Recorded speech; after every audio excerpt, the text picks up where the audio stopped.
گروپی گیپسی جاز یەکێک لە گروپە مۆسیقیەکانن لە شاری هەولێر نمایشێکیان ئەنجامدا و لەو نمایشەدا چەند بەرهەم و چەند گۆرانێکی خۆیان بە ئامادەبوونی ژمارێکی زۆر لە هونەرمەندان و هاوڵاتیان و گەشتیاران لە شاری هەولێر ئامادەی نمایشەکە بوون.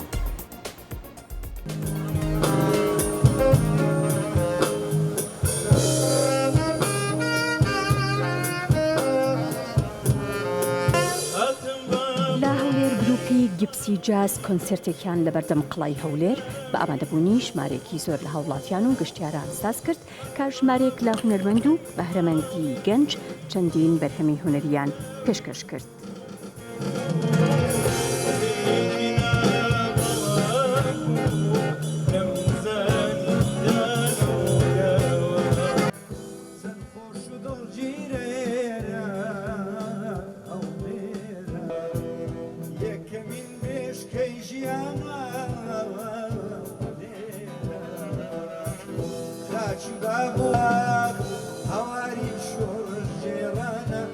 ئەم گروپەمان هەڵبژارد گروپی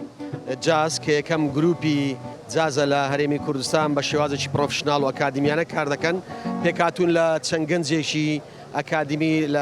کە زۆربەی ئامێرەکانی تیادایە، ئامێری ڕۆژئاوایی و گروپێکی جازی زۆر تایبەتە. ئەمڕۆ بە بۆنەی پێشوازیکردن لە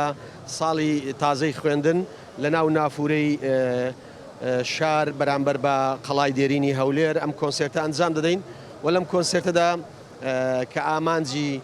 ئەم گروپە ئەوەیە تێکەڵکردنی یاخود ئاوێزانکردنی میوزیکی کوردی بە میوزیکی بیانی بۆ ئەو گەشتیارانی ئەمڕۆ لە ناو نافورەی پارکی شار ئامادەن و لە هەمان کاتیشدا